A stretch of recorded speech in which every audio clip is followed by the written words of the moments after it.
Bienvenue encore une fois pour cette semaine mondiale de l'entrepreneuriat à Thomas Gitega au siège du PAEJ avec un format plutôt inhabituel. Nous avons la chance d'avoir deux invités pour cette discussion. C'est vraiment une discussion entre deux regards, deux points de vue. D'un côté, nous avons le professeur Désiré Manirakiza, qui est coordinateur national du PAEJ, le programme d'autonomisation et d'emploi économique des jeunes au Burundi. Un programme lancé par le président de la République afin de lutter contre le manque d'emploi chez les jeunes et de créer de la valeur ajoutée au niveau économique. Et de l'autre, nous avons un invité pour cette semaine, pour le magazine Jimbere, le professeur Val Lulendo Massamba, qui vient de l'université de Kinshasa et qui est depuis 15 ans à la tête d'une expérience assez extraordinaire que nous avons documentée dans cette édition du magazine Jimbere avec son incubateur, une chaîne d'incubation maintenant, IF Entrepreneuriat. Et la discussion en fait, d'aujourd'hui, de ce 15 novembre 2022, c'est d'essayer de croiser les regards, de croiser les perspectives aussi de champ académique. D'un côté, nous avons un économiste, de l'autre, un sociologue du développement. Qu'est-ce qu'on peut apprendre? Quelles sont les bonnes pratiques? Quelles sont les perspectives qu'on peut dégager dans le domaine de l'employabilité des jeunes, de l'incubation des jeunes et de l'entrepreneuriat des jeunes? Alors, pour commencer, je pense que c'est peut-être de demander une présentation. On va peut-être commencer par celui qui nous accueille, le professeur Désiré Manirakiza. Le PAEJ, présentation et résultats ce jour où nous sommes en train de parler. Qu'est-ce que vous avez déjà fait? Quelles sont les perspectives? Alors, merci beaucoup pour la parole. Mais, le PAEJ, quand on le compare avec la structure que coordonne le professeur Val, apparaît comme un nain, n'est-ce pas, en termes d'âge d'expérience, parce que le PAEJ est une structure qui a été mise en place le mois d'avril 2021. Donc, au jour d'aujourd'hui, nous avons sensiblement une année, 8 mois, quelque chose du genre. Qu'est-ce que nous avons fait? Alors, je pense que pour vous dire exactement ce que nous avons déjà fait, il faudrait avoir un regard tourné vers les différentes rubriques, ou si vous voulez, les différents guichets du PAEJ. Alors, le PAEJ est constitué de 3 guichets. Les 3 guichets, le premier guichet, c'est le guichet formation renforcement des capacités. Ici, nous avons approximativement déjà formé 21 000 jeunes dans des techniques diverses, dans des domaines divers. Il y a l'agroalimentaire, là je parle de l'agriculture, de l'élevage, de la transformation agroalimentaire. Vous avez la photographie, vous avez les métiers prioritaires comme la soudure, comme la charcuterie et dans d'autres domaines. La perspective du PAEJ, c'est que après la formation, on finance. Et donc là, pour le moment, nous avons déjà financé sensiblement parce que les jeunes sont, alors pour le financement, les jeunes ont été mis dans 3 catégories. Il y a la première catégorie qui concerne les jeunes qui sont placés dans le secteur primaire, qui sont donc appelés à produire la matière première. Ça peut être les éléments d'agriculture ou des produits d'élevage. Ici, nous avons déjà financé des coopératives qui sont dans 4 provinces, donc les provinces de Bururi, Mwaro, Ngozi et Kayanza et Gitega, autant pour moi, donc 5 coopératives, 5 provinces. Ici, nous avons pris 30% de toutes les collines si je vous donne par exemple le chiffre exact de Gitega, nous avons financé 123 collines coopératives. Et dans les 4 autres provinces, à savoir Mwaro, Bururi, Kayanza et Ngozi, nous avons financé 250 coopératives. Quand vous faites le total, vous arrivez approximativement à 170. Voilà. Après, il y a les jeunes de la deuxième catégorie.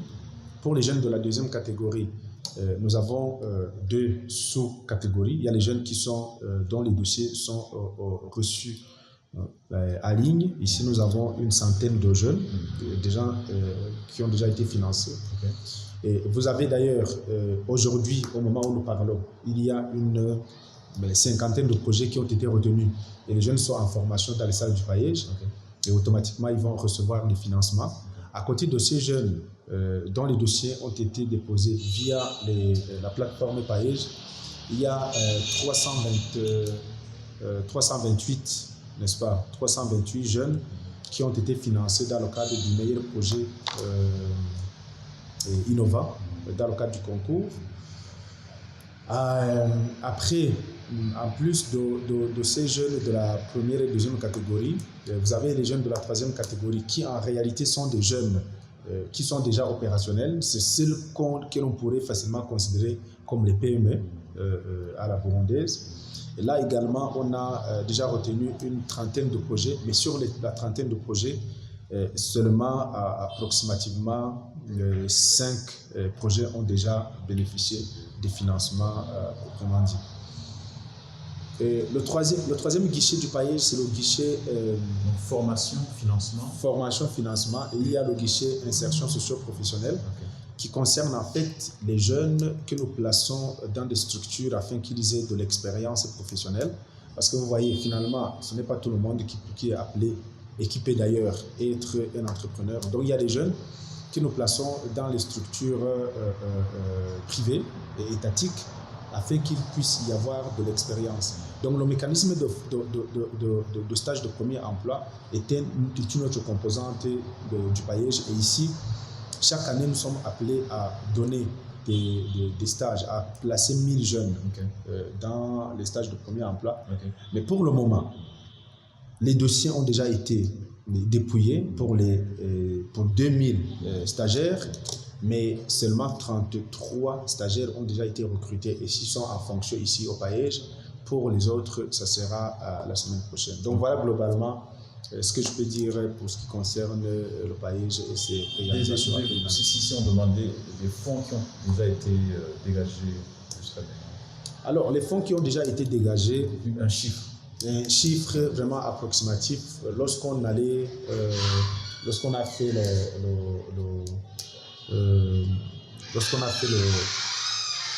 conférence de présentation des résultats au mois d'août, on était déjà à sensiblement 13 milliards de francs burundais.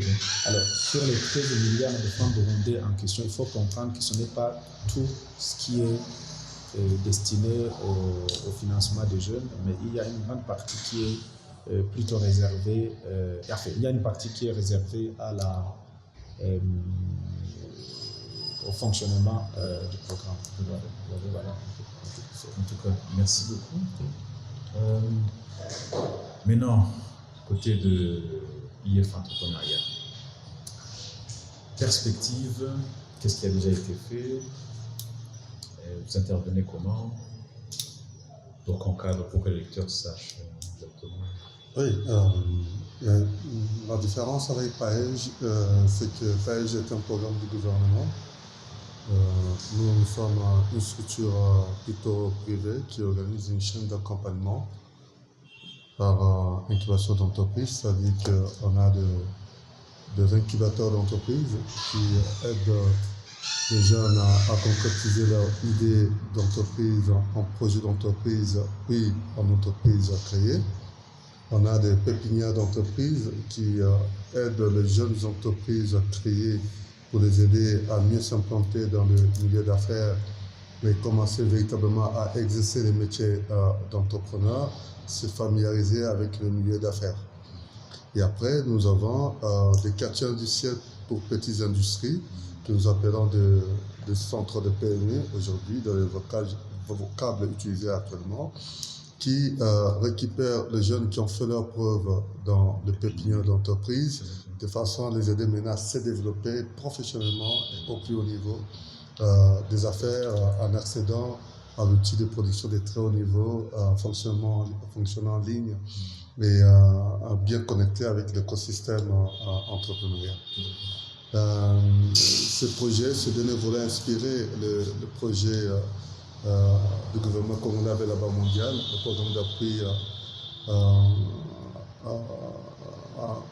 programme d'appui et au développement de micro, petites et moyennes entreprises, ce qui a fait que le pays puisse bénéficier d'un financement de 100 millions de dollars de la Banque mondiale. Et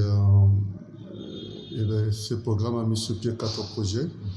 Un projet de compétition de plan d'affaires qui est un peu la même chose que le concours de meilleurs projets que vous avez développé ici, mais pour 2 cibles, la cible des PME et la cible des jeunes qui doivent créer des entreprises, qui sont en idéation donc.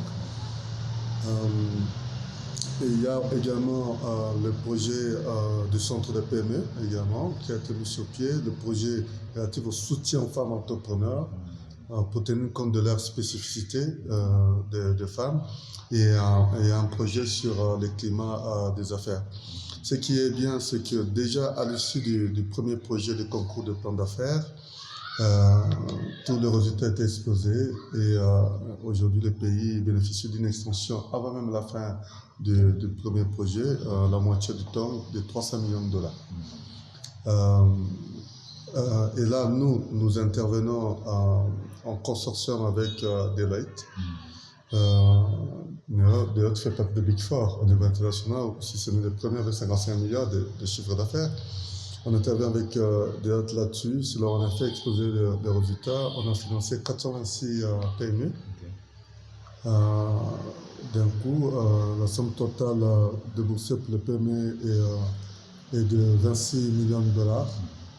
Et on a financé aujourd'hui 960 jeunes entrepreneurs pour plus de 17 millions de dollars américains.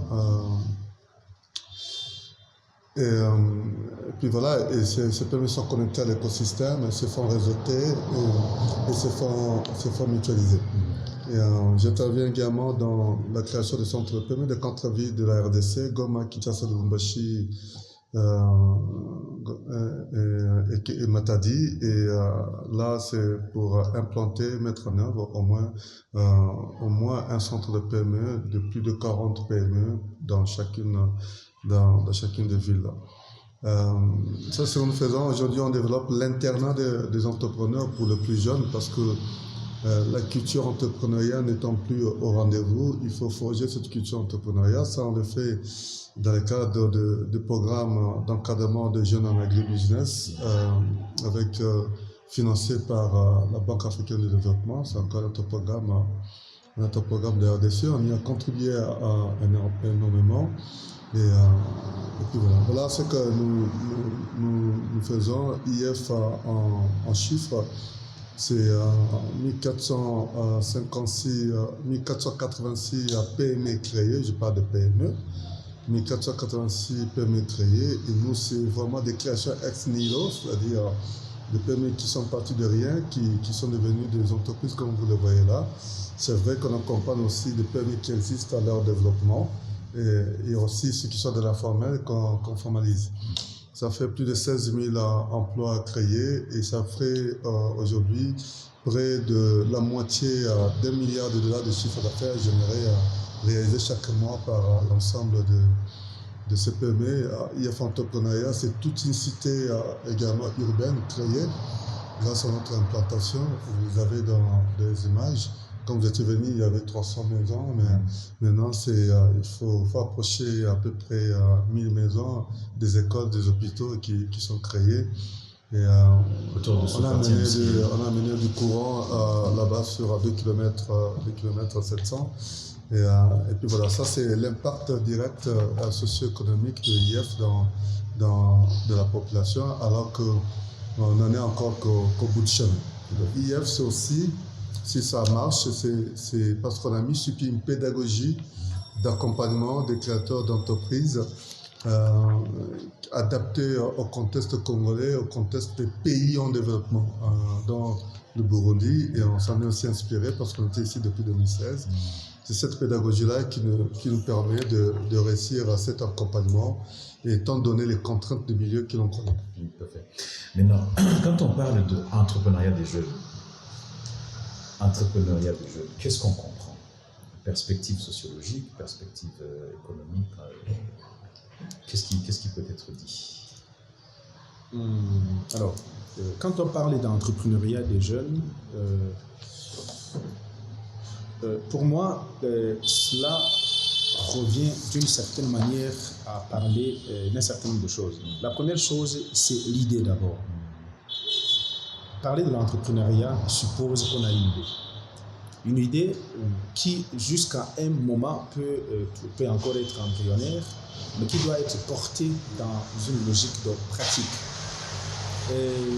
Cette idée, elle doit être réalisable, parce qu'il y a l'entrepreneuriat des rêves et l'entrepreneuriat des faits.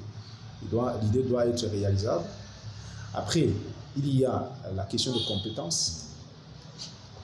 Quand je parle de l'idée ne peut se traduire dans une logique d'entrepreneuriat qu'à partir du moment où elle prétend répondre à une situation sociale qui existe. Donc, dire que je vais commencer à fabriquer des avions au Burundi, pour le moment, ça peut paraître farfelu, n'est-ce pas?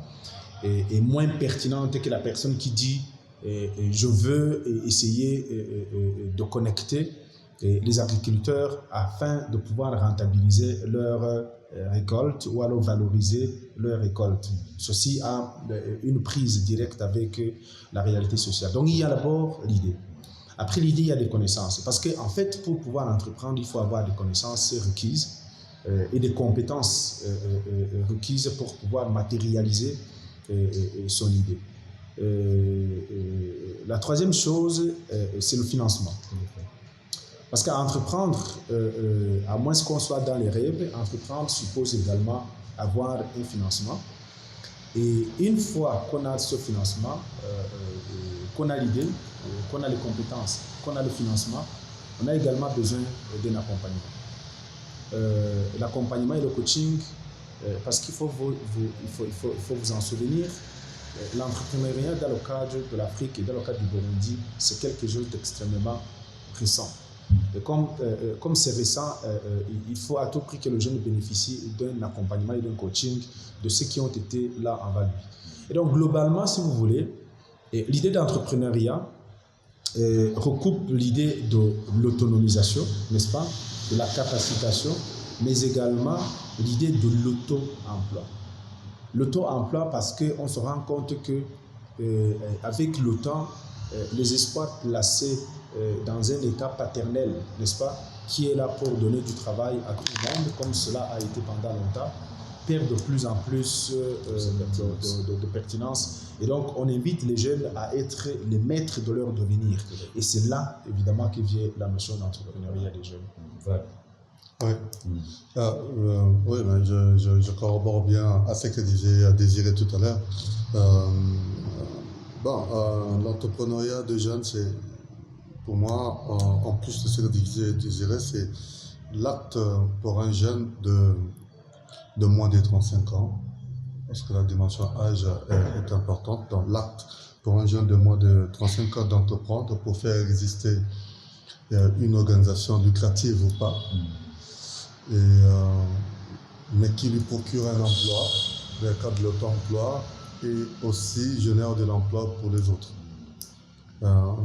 Parce que et maintenant, ce que nous faisons dans l'accompagnement, c'est justement d'amener les jeunes, à entreprendre, les accompagner à entreprendre, pour faire exister des entreprises. Et ces entreprises créent de l'emploi pour lui-même et pour les autres. Ces entreprises créent de la richesse pour le pays. Ces entreprises constituent comme ça une sorte de base d'indépendance économique pour le pays. et donc fait émerger une bourgeoisie nationale qui peut faire le contrepoids à la bourgeoisie extérieure, les capitaux étrangers, ce qu'on a besoin en Afrique. Parce que ce qui tue l'Afrique maintenant, c'est le fait qu'on est très dépendant du capital extérieur. Et c'est vraiment, il faut payer cher pour l'avoir. Et donc, la dimension patriotique des jeunes Africains est importante de façon à aller vers ce challenge. Alors, dans cet aspect-là de capacitation, dans cet aspect-là d'auto-emploi, dans cet aspect-là d'autonomisation, dans cet aspect-là de création d'idées, de recherche, il y a bien évidemment des structures sociales qui sont là. Et ces jeunes-là évoluent dans des structures sociales données.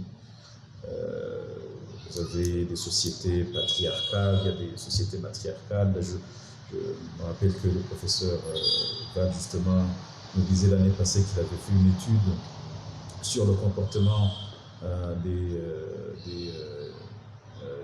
des Congolais par rapport au crédit en fonction des tribus et des ethnies qui sont dans le Congo.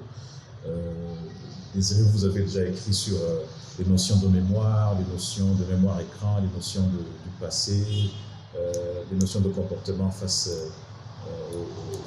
aux enjeux de développement au Burundi. Et donc, la question des structures sociales se pose. Comment est-ce que vous envisagez leur poids et leur gestion, justement, dans l'essor de cette bourgeoisie nationale? Parce qu'en fait, l'enjeu, c'est que d'ici 10 ans, 20 ans, nous ayons 1000 jeunes qui ont des entreprises qui peuvent exploiter et qui créent de la richesse au Burundi.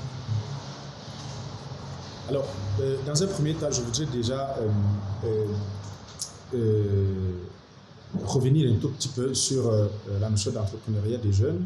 J'ai compris que dans le contexte de la RDC de Val, du professeur Val, c'est que le jeune est effectivement un entrepreneur qui a moins de 35 ans. Alors, dans le contexte burundais, au regard de ce qu'a été historiquement le pays, on a essayé de rallonger la borne. Et donc, pour nous, le jeune, ça peut aller jusqu'à 40 ans.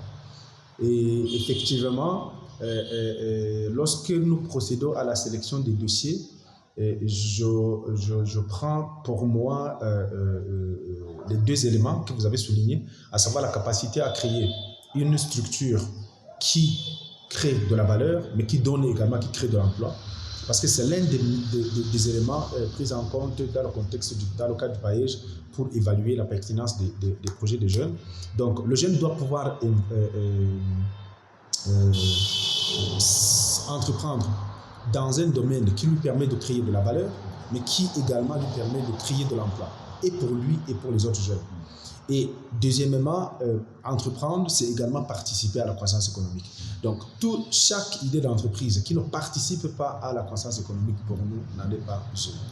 Maintenant, je reviens donc à la question des structures sociales. Je pense que lorsqu'on est dans l'entrepreneuriat des jeunes, la principale préoccupation ou le principal obstacle auquel on est confronté, c'est l'obstacle en lien avec les structures sociales. C'est très, très fondamental. En fait, tout ce qui est structure sociale les renvoie directement au contexte social. Et c'est le contexte social qui se traduit par des mentalités particulières qui va donc finalement avoir un impact sur la réception de l'idée d'entreprendre ou pas. Donc, dans le contexte burundais, par exemple, vous avez une société majoritairement rurale.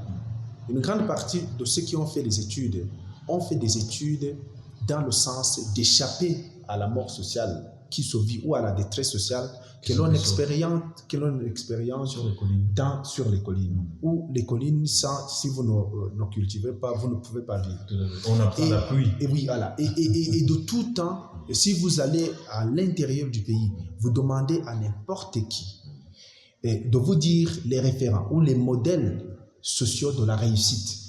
Personne ne vous dira un agriculteur. Donc, l'agriculteur ne constitue pas pour eux un modèle.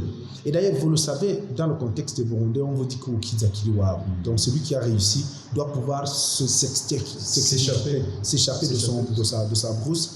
Et je ne sais pas si au Congo, ça existe aussi. Non. Et une fois qu'il a réussi à échapper de sa brousse, il n'est plus question pour lui d'y revenir. Maintenant, l'entrepreneuriat au Burundi, dans ce contexte bureaucratique et bureaucratisé, c'est-à-dire que le modèle pour le Burundais, c'est quelqu'un qui est allé à l'école, qui a un emploi de bureau, qui va dans son bureau, qui s'assoit avec la cravate et la mallette, et qui marche. C'est le symbole de la réussite sociale.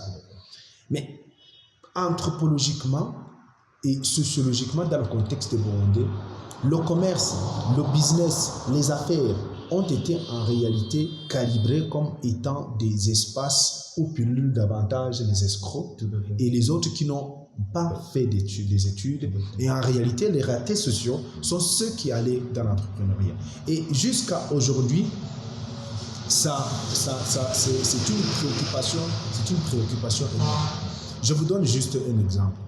Nous avons commencé la réception des dossiers dans le cadre des dossiers de demande de financement le 4 février 2021. À ce jour, jusqu'à ce que nous arrêtions la réception des dossiers pour une durée de 2 mois, on avait déjà reçu 2056 dossiers, n'est-ce pas? Alors, il faut préciser qu'il y a des gens qui envoient 2 à 3 fois des dossiers, parce que comme il n'a pas encore eu les diplômes, donc en 10 mois, nous avons reçu 2000 dossiers. Et c'est des jeunes qui savent que s'ils sont pertinents, ils vont avoir de l'argent. Ils vont avoir de l'argent, alors jusqu'à $50 000. C'est quand même un bon paquet d'argent. Tout à fait. Ce qui est unique dans l'histoire du monde. C'est inédit, ça n'avait jamais existé.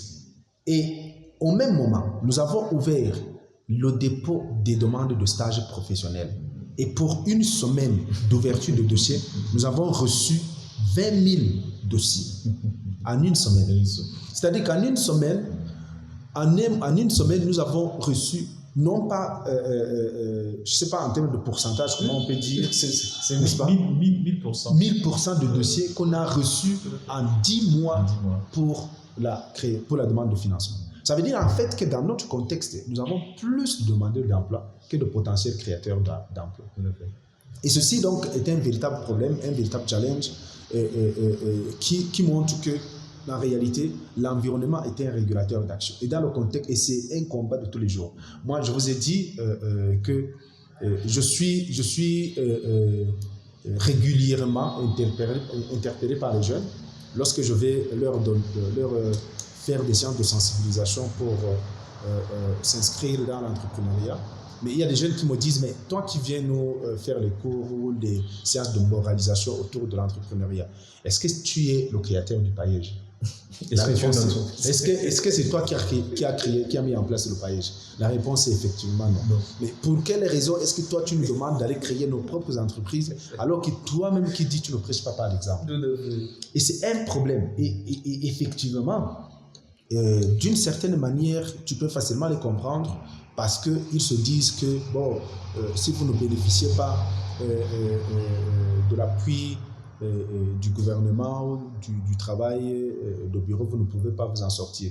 Mais c'est également faute de connaître les réalités sociologiques de l'heure. Parce que si hier, les gens pouvaient achever leurs études et trouver de l'emploi, ce n'est plus le cas aujourd'hui, parce qu'en partie, l'école a été démocratisée. L'université a été démocratisée. À l'époque, on avait une seule université. Au Burundi, pour le moment, on en a une 60aine. Chaque année, ces universités déversent des milliers de chômeurs sur le marché de l'emploi. Si bien qu'aujourd'hui, 93% de ceux qui achèvent des études académiques, des études universitaires, passent sensiblement 5 ans avant de trouver le premier emploi. Et donc, on essaie de faire comprendre à ces jeunes que le moment est venu d'entreprendre ou de périr. Parce que de toutes les façons, l'État du Burundi, comme l'État d'ailleurs, ne pourra pas trouver de la place pour occuper tout ce monde. Donc c'est une question fondamentale parce que c'est le tout en fait, l'entrepreneuriat. Prof, hier dans le débriefing justement de votre visite, vous nous disiez que ce n'a pas toujours été le cas en RDC, qu'à un certain moment, historiquement, il y a eu quand même des entrepreneurs, des très grands entrepreneurs qui avaient des concessions, qui étaient dans les mines, qui étaient des concessionnaires de grandes marques au niveau de l'occidental, mais qu'avec les crises répétitives des années 90, il y a toute une bourgeoisie d'affaires qui a disparu et que vous essayez maintenant de reconstruire un tout petit peu.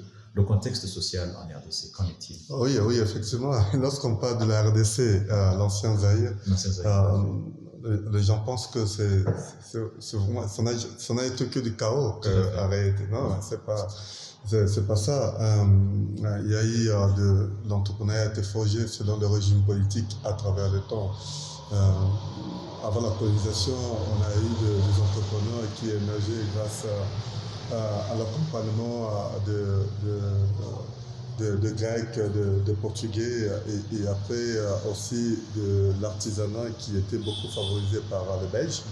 Et après la colonisation, donc l'indépendance du pays, il y a eu cette volonté du pays avec Mobutu d'avoir des entrepreneurs congolais à travers les opérations qu'on a effectuées, la zaïrisation qu'on a eu à effectuer. C'est vrai, ça n'a pas été un franc succès, mais ça a fait naître des entrepreneurs. Il y a eu un coup de pouce à l'entrepreneuriat. Donc on a eu déjà ces grands entrepreneurs de l'époque qui ont créé des banques assez tôt dans ces pays-là. On a eu des docolos qui ont construit des banques. Il y a eu beaucoup d'entrepreneurs. Mais la perestroïka, avec la démocratisation mal comprise, c'était vraiment l'enfantement douloureux de la démocratie, a totalement détruit en fait cet élan entrepreneurial et donc le tissu économique congolais avec le pillage de 91 et de 93, le pillage de 91 par la population et le pillage de 1993 donc par l'armée qui a totalement détruit le tissu économique et qui a fait tomber ce géant, ce pays par terre.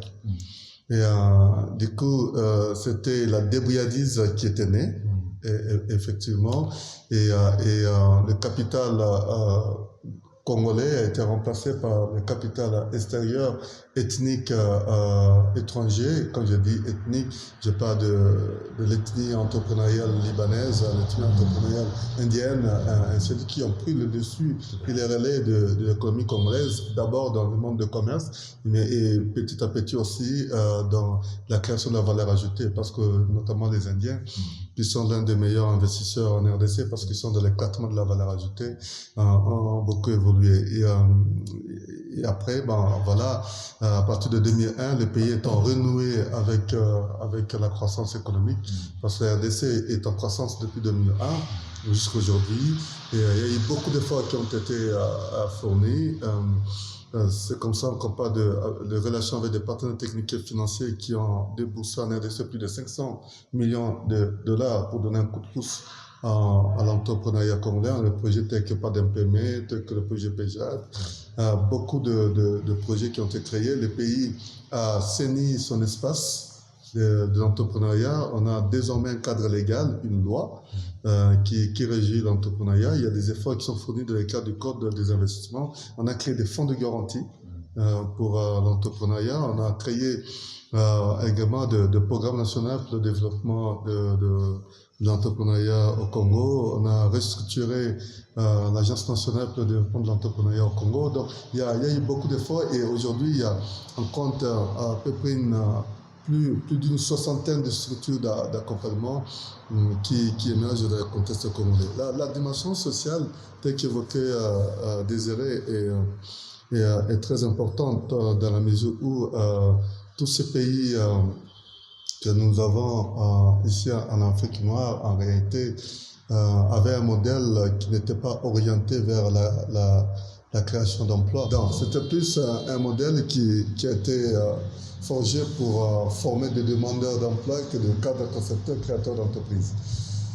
Donc, c'était ça au départ. Mais nous, c'est après le pillage, faute d'emploi, que les jeunes ont commencé, les personnes congolaises ont commencé à se lancer dans la débrouillardise, et c'est en quête de survie sur l'entrepreneuriat de nécessité, en créant ce qu'on a les jeunes gens appelés des activités génératrices de revenus, donc des activités de mitigation familiale, ce qui est quand même, là-dedans, on peut y tirer des personnes qui développent des prédispositions entrepreneuriales de façon à les aider à émerger. Les freins de la communauté au-delà de cette question, il y en a énormément. Ça peut être lié, on peut le lier par rapport au genre. Par exemple, les femmes sont faiblement incitées à entreprendre parce que la communauté le verrait d'un mauvais regard.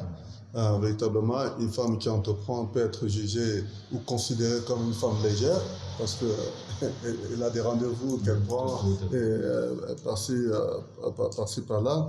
Oui, effectivement, les efforts également de communautés ou de tribus sont aussi à regarder par rapport à l'action entrepreneuriale. On sait aujourd'hui en RDC que les Nandes émergent beaucoup plus dans l'entrepreneuriat. C'est une ethnie congolaise très puissante qui s'organise bien et qui a la capacité de faire jouer la succession entrepreneuriale des aînés aux plus jeunes. Hier, on avait les Bazongo. On a aujourd'hui, on a eu des Balouba à un certain moment dans les mines, les diamantaires à l'époque. Aujourd'hui aussi, ça émerge. On avait les Bazombo chez les Bakongo. On a eu des Teke également qui émergeaient. Et le comportement entrepreneurial n'est pas le même. Bien qu'on est tous Congolais, il faut tenir compte des susceptibilités de chaque ethnie pour essayer de mieux accompagner les gens. Alors, un exemple concret. Un exemple concret, un Congo a peur par exemple d'aller demander un crédit. Pourquoi? D'accord, il a peur de crédit. Il a peur qu'il échoue et après on va ravir ses biens. Ce qui n'est pas le cas pour un Nandais qui, lui, les risques y est. Mais les Nandais, il faut le situer aussi dans son contexte dans lequel il vit, ou un contexte beaucoup plus perturbé par des guerres, ainsi de suite. Et donc la prise de risque, ça devient un comportement qui est ancré culturellement. De nature. Mais le problème, c'est qu'ils sont réglo pour rembourser. Donc on peut aller comme ça pour étudier les différentes susceptibilités. Toujours dans la communauté, c'est un peu de voir comment la maman encourage très peu sa jeune fille à entreprendre, ou que l'homme entrepreneur est immédiatement dérangé par sa femme et la famille dans ce qu'il fait, dans la mesure où c'est lui qui joue le rôle de la fonction des dépenses du clan. Finalement. Or, l'entrepreneuriat demande une certaine rigueur dans la gestion comptable, dans la gestion financière de ressources. Et, dernièrement, je viens de publier un article au niveau d'une revue canadienne sur un autre type de comportement, cette fois-ci qui est lié à la perversité des acteurs de l'écosystème. Les acteurs de l'écosystème, j'ai inclus encore la communauté telle que je l'ai définie. Il faut inclure les fournisseurs, ceux qui approvisionnent les entrepreneurs, les PME. Il faut inclure les clients, donc il faut inclure les banques, il faut inclure l'État. Et quand on a analysé ça, on a vu que les entrepreneurs développaient une sorte de perversité parce que simplement ils sont influencés par la perversité de chacun des acteurs de l'écosystème que je viens d'évoquer. Par exemple, un échec par rapport à la banque. Oui, parce que la banque, par exemple, est considérée comme étant perverse par l'entrepreneur de PME, jugé exploitante de la PME. Et du coup, à cause de ça, eh bien, certaines déclarations ne seront pas faites par la PME non plus vis-à-vis de cet acteur de l'écosystème. En termes de chiffre d'affaires réalisé, en termes de bénéfices réellement réalisés, en termes d'emplois véritablement créés et utilisés. D'accord? Les fournisseurs en même temps. Les fournisseurs aussi sont considérés comme étant pervers parce que dans notre contexte, ils ne sont pas suffisamment réglo à présenter les documents commerciaux qu'il faut à l'entrepreneur, ce qui empêche l'entrepreneur d'avoir certains accès à cause de ce vide de documents. Les clients qui véritablement conditionnent l'accès au marché aux entrepreneurs sont considérés également comme étant pervers dans la mesure où, d'abord, il faut payer une caution pour voir son produit être posé dans les rayons pour vendre. Je pense des clients qui sont de grandes surfaces, la grande surface, le supermarché, mais aussi le marché public. Vous voyez ce clientélisme qui règne là, ça aussi, ça développe une certaine perversité au niveau de des entrepreneurs. Alors, au niveau de l'État, voilà, donc tout le monde d'ailleurs a dit que ça n'allait pas à cause des tracasseries fiscales. Vous voyez, là, ça, ce sont des pesanteurs, des éléments pour lesquels ça demande que le gouvernement mette un coup de poing sur la table si on veut véritablement aider les jeunes et les PME à émerger. Parce que la volonté pour les jeunes y est, mais il faudra véritablement révolutionner justement pour emprunter ici les phrases du président de la République de la RDC, Félix Tshisekedi Tshilombo, c'est révolutionner l'écosystème entrepreneur. Et c'est bien de voir ici que le président Évariste allait dans le même sens. Si on arrive à combiner les efforts, bien, on peut arriver à aider nos pays. Tout à fait. Mais non, dans les structures sociales qui pèsent, il y a bien évidemment les structures mentales et je pense que peut-être vous le disiez pour le Congo, prendre un risque, c'est une nécessité de survie dans un contexte où il y a une faiblesse de l'intervention de l'État, ainsi de suite, ainsi de suite. Ici, plutôt, le risque est mal vu. Il ne faut pas prendre des risques. C'est très dangereux pour prendre des risques.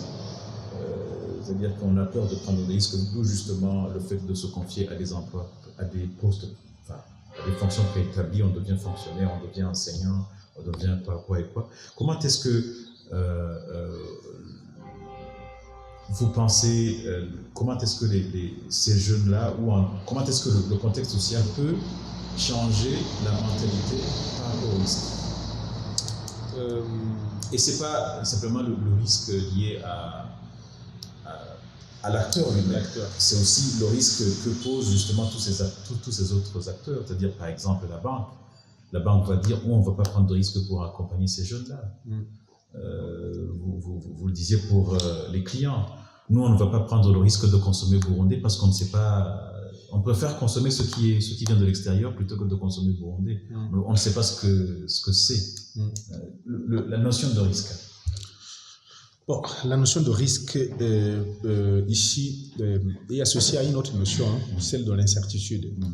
En fait, beaucoup de jeunes refusent. L'entrepreneuriat dans le contexte africain est assez difficile, dans le contexte de nos pays, et assez difficile parce qu'il y a quand même une certaine incertitude. En fait, moi je l'ai déjà constaté. Si vous prenez un jeune, vous lui dites je te donne un financement, mais les 2 premières années, tu vas perdre. Mais la 3e année, tu as de fortes chances de gagner, d'avoir des revenus tournant autour de 500 000 francs burundais le mois. Et au moment où tu lui parles de cela, se pointe un autre entrepreneur qui lui propose plutôt de garder ses cochons, n'est-ce pas, et qu'il va lui remettre un salaire de 50 000 francs le mois. En fait, le jeune, il prend la proposition de 50 plutôt que d'attendre. Mais pourquoi? En fait, on peut accuser les jeunes et également voir dans le contexte, mais il y a quand même quelque chose qui est pragmatique, qui est réel. C'est qu'une grande partie de ces jeunes vivent dans des conditions assez particulières, assez difficiles. Assez difficiles parce qu'on leur a dit qu'il fallait faire des études pour devenir quelqu'un. Ils ont fait ces études et finalement ils ne sont pas devenus quelqu'un. Et leur dire qu'il faut maintenant aller cultiver, je te donne un capital, tu vas aller cultiver, alors qu'il sait très bien que la pluie n'est pas tombée demain et que la récolte n'est pas garantie, ils préfèrent prendre les 30, les 50 000. Parce qu'en fait, ce qui génère les 50 000, ça lui importe peu. Que tout tombe en faillite, ce n'est pas son problème. Son problème, c'est qu'il soit garanti qu'il aura les 50 000 francs chaque mois. Cette réflexion de dire est-ce qu'il faut vraiment, est-ce que demain j'aurai cet argent, il n'a pas besoin d'en avoir. L'autre risque, vous avez évoqué la question de genre. Vous voyez, depuis, je ne cesse de le dire, que nous avons en fait un taux de représentativité assez faible de jeunes filles qui participent ou qui se décident à entreprendre. Val l'a souligné en disant qu'on peut regarder dans les mécanismes de socialisation comment les mamans encouragent peu, n'est-ce pas, les jeunes filles à entreprendre. Mais ce ne sont pas uniquement les mamans, c'est aussi toute la famille, c'est aussi tout le contexte social. En fait, vous voyez dans le contexte burundais, jusqu'à très récemment, les gens ne savaient pas qu'il pouvait y avoir un autre régime matrimonial. Tout le monde savait très bien qu'au Burundi, le régime matrimonial, c'est la communauté des biens. Donc, si une fille se marie avec un crédit, n'est-ce pas, de 50 millions, n'est-ce pas, le crédit est automatiquement mis sur la tête de l'homme. Et donc, les jeunes filles qui aspirent au mariage et qui pensent évidemment que leur avenir meilleur dépend de la façon dont elles vont contracter un mariage, vont difficilement entreprendre parce que, en fait, la dette qu'elles vont prendre, elles l'envisagent comme un potentiel obstacle à la conclusion d'un mariage digne, n'est-ce pas? Maintenant, comment est-ce qu'on peut parvenir à inverser la chose, la situation? C'est toujours l'expérience. Parce qu'en fait, il y a de façon théorique, sur le plan théorique, il existe 3 manières, n'est-ce pas, de faire changer la mentalité. Et là, je parle de façon théorique et vous pouvez apprécier. De façon théorique, la première chose, c'est qu'en fait, c'est la pression de la situation. Il faut parvenir à créer un contexte social dans lequel les gens qui ne prennent pas de risques deviennent des bouffons. Il faut qu'ils aient la pression du contexte. Il faut en fait que les personnes qui écument les bureaux à la recherche de l'emploi, il faut parvenir à faire en sorte qu'ils soient considérés comme tout simplement des gens de vauriens, n'est-ce pas? Afin qu'ils puissent comprendre que c'est mieux d'entreprendre que de chercher de l'emploi. Mais tant que vous êtes dans un contexte social où tout le monde, du plus haut jusqu'au plus petit, tout le monde est convaincu que le devenir, la réussite sociale dépend de l'emploi de bureau, vous courez dans le sac. Tous les mécanismes que vous allez utiliser, ça ne va pas. Donc, la deuxième chose, il faut que vous soyez dans un contexte social. Et c'est là qui encourage l'entrepreneuriat. Il ne faut pas que l'entrepreneur ne soit pas tué, n'est-ce pas, pour ses idées. Vous voyez ce que je veux dire? C'est-à-dire que pendant longtemps, on a pensé que ceux qui parlaient le swahili, c'était des voleurs. La conséquence a été quoi? La conséquence a été que difficilement les gens qui ont été à l'école au Burundi parlent swahili. Parce que le swahili a été qualifié comme une langue de voyous. Maintenant, pour que le swahili puisse s'épanouir, et là je parle du swahili, je pourrais parler de l'entrepreneuriat, il faudrait que les gens commencent à voir des intellectuels, des professeurs qui s'expriment en swahili. Et à partir de ce moment, vous allez vous rendre compte que ça va. Donc le contexte social, c'est important. Il faut en fait un contexte social favorable. Si vous prenez l'exemple du Burundi, pour le moment, le contexte social créé par son Excellence le Président de la République, c'est un contexte qui va dans le sens d'encourager les jeunes à entreprendre parce que lui-même, il donne de la valeur aux jeunes qui entreprennent, n'est-ce pas? Il dit qu'il a entrepris lui-même quand il était encore jeune, même les métiers, les espaces peu probables, n'est-ce pas? Il dit les avoir fréquentés, il dit avoir élevé les poules, ainsi de suite. Et donc cela crée de l'engouement. Et finalement, au bout de quelques années, ceux qui continuent toujours à penser que nous devions grands, que celui qui a occupé des grands postes ministériels vont finalement se rendre ridicules. Parce qu'ils se retrouvent en plein. Voilà. Et la troisième chose pour changer de mentalité, c'est l'existence des modèles. On ne le dira jamais assez. Tant qu'il n'y a pas de modèle dans une société, ce qu'on appelle, les Anglais appellent le pattern, tant qu'il n'y a pas de modèle, vous ne pouvez rien faire. Les jeunes filles qui refusent d'entreprendre, c'est davantage parce que dans leur environnement social, elles ne voient pas des filles qui ont entrepris. Les intellectuels ou alors les professeurs d'université, tous ceux qui ont été à l'école, qui entreprennent moins, c'est parce qu'en fait, le lieu d'expérimentation de la virilité ou de la sociabilité, c'est le bar. Et comme c'est le bar, tout le monde va au bar. Mais vous n'avez qu'à regarder. Mais le Burundi, c'est le seul pays où les quartiers les plus résidentiels, lundi, sont pleins de véhicules qui sont garés là parce que les gens sont en train de consommer de l'alcool. Et donc, cela a un impact négatif sur l'entrepreneuriat des jeunes. Mais je le disais encore hier que ce n'est qu'au Burundi où on voit 17h arriver et il y a un monsieur qui klaxonne, qui fait le sifflet pour que le marché ferme. Mais comment est-ce qu'on peut fermer un marché à 17h? Au moment où c'est 17h que les gens sortent du bureau pour aller faire des affaires. Et donc, du coup, ces gens qui ferment les marchés, les commerçants qui avaient des étals, ils sont obligés d'aller où? Puisque de toutes les façons, ils ne peuvent pas directement rentrer à la maison. Ils vont boire. Ils sont directement obligés d'aller boire dans les restaurants. Et donc consommer même le capital et les intérêts qu'ils avaient générés toute la journée. Parce qu'il y a ce manque d'occupation. Donc le contexte est celui, il faudrait qu'il y ait... Vous allez à Nyanzarak. À Nyanzarak, le marché est ouvert jusqu'à minuit, jusqu'à très tard la nuit. Mais il y a peu de bars qui sont pleins comme les bars qui sont pleins à Bujumbura, puisqu'à Bujumbura, il n'y a plus de rien. Les gens n'ont pas d'occupation. Ils voient le soir comme un moment ludique, alors que le soir devrait être un autre temps de travail. Mais là, ils voient tout simplement cela comme un élément ludique. Et donc, je disais pour mon résumé, qu'on a les trois situations, les trois conditions sur lesquelles nous essayons de jouer afin de pouvoir changer la situation et faire comprendre aux jeunes que c'est important de prendre le risque.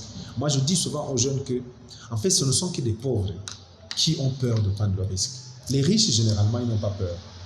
On vous dit, moi, sur le terrain, les jeunes me posent la question de savoir, mais monsieur le coordonnateur, vous nous dites que nous allons rembourser cet argent. Mais si demain, tout ce que vous nous avez donné tombait en faillite, qu'est-ce que nous allons faire? Est-ce que vous allez nous mettre en prison?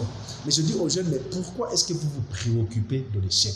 Commencez d'abord, puisque de toutes les façons, vous avez un accompagnement derrière vous. Ce qui ne va pas, on va le voir. Et nous allons essayer de le gérer ensemble. Mais c'est tout cela, c'est essayer en fait de faire en sorte que le jeune comprenne qu'il n'est pas seul. Mais la question de risque reste permanente jusqu'au moment où les jeunes voient finalement les autres. Quand ils voient les résultats, quand ils voient les autres qui ont essayé d'entreprendre, comment ils sont devenus, et là, ça devient correct. Dans certains pays, pour l'émergence d'une nouvelle élite économique, l'État a pompé de l'argent dans les caisses des jeunes entrepreneurs qui étaient prometteurs pour essayer de montrer en fait le modèle. Vous ne pouvez pas dire que tel M. Lugero a entrepris, il a réussi, pendant qu'il porte toujours une chaussure penchée dans un environnement où l'habit fait le moine. Ce n'est pas possible. Pour que le message suivant lequel l'entrepreneuriat tel que celui fait par Lugero génère de la réussite sociale marche, il faudrait que Lugero apparaisse aux yeux des jeunes comme quelqu'un qui a réussi. Et donc, la question de modèle reste fondamentale pour faire changer les mentalités. Et c'est pour cela d'ailleurs que depuis le début, moi je me bats pour que les jeunes puissent avoir accès à la commande publique. Parce que tant que les jeunes que nous soutenons n'ont pas accès à la commande publique, et donc tant qu'ils ne peuvent pas gagner les marchés publics pour avoir un peu d'argent et grandir, tant qu'ils restent évidemment dans une situation de précarité, ça sera très difficile de convaincre les jeunes qu'il vaut mieux aller dans l'entrepreneuriat que d'aller travailler dans un bureau. En tout cas, chez Jimbere, nous célébrons beaucoup ces jeunes-là, notamment avec le projet Nunku. Merci beaucoup d'ailleurs pour le PAEJ. Nous sommes en accompagnement sur ce projet et c'est dans le cadre justement du programme Nunku qui vise à mettre en relation, en lien des entrepreneurs au niveau des communautés rurales. Nunku, ça veut dire c'est ainsi. Donc l'idée c'est d'inciter les jeunes justement à avoir des modèles, à se mettre en réseau et justement l'activité qui est prévue cette semaine avec Harmonie, c'est le passage de relais. Les jeunes qui ont été accompagnés pendant une année qui passent le relais à d'autres jeunes pour qu'ils s'inspirent de cette pratique entrepreneuriale et qu'ils puissent grandir aussi. Mais je voudrais souligner un point extrêmement important qui a été soulevé mais qui peut-être serait une piste de réflexion pour le Burundi et que nous avons abordé dans cette édition, c'est la notion de quartier de petites et moyennes entreprises que vous avez mis en place en RDC pour IF Entrepreneuriat. C'est un espace véritablement qui est là pour absorber les chocs liés au contexte. C'est-à-dire que vous avez un jeune qui a besoin de produire, il n'a pas de machine. Vous avez un jeune qui a besoin de produire, il ne sait pas comment le faire. Vous avez un jeune qui a besoin de produire, mais peut-être qu'il est abattu. Et puis, vous imaginez, on va créer un espace qui va accueillir 20, 30 jeunes qui vont se mettre ensemble, qui vont mutualiser les efforts, qui vont se porter aussi moralement.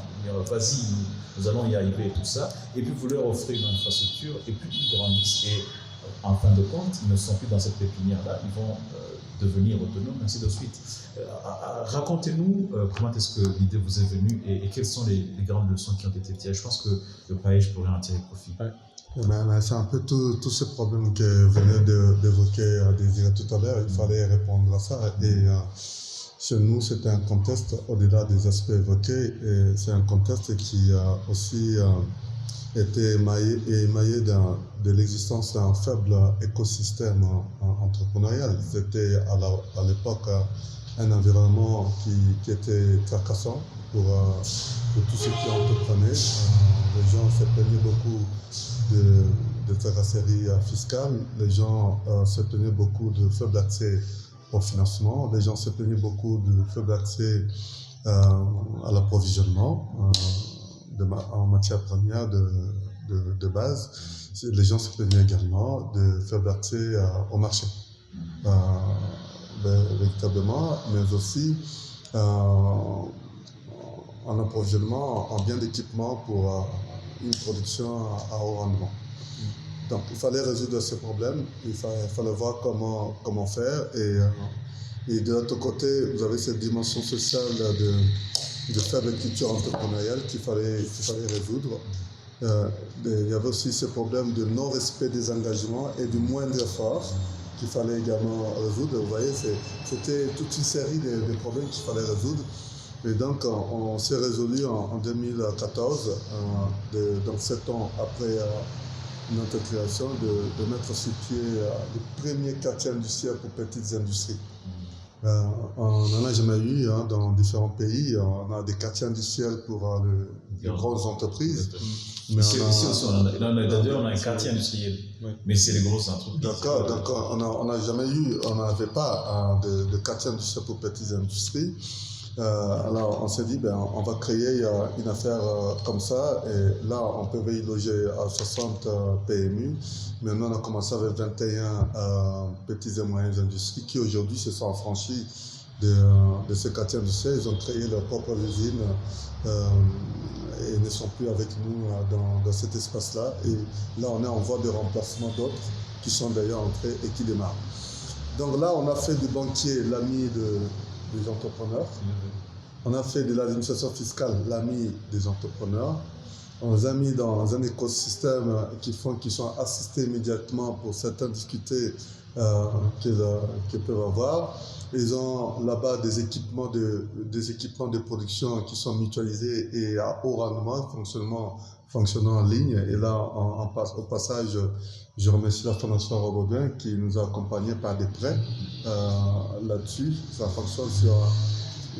Le modèle est totalement économique, donc ce sont des prêts qu'on a eu auprès de banques en RDC et à l'extérieur, avec la garantie aussi financière de la Fondation Robodin.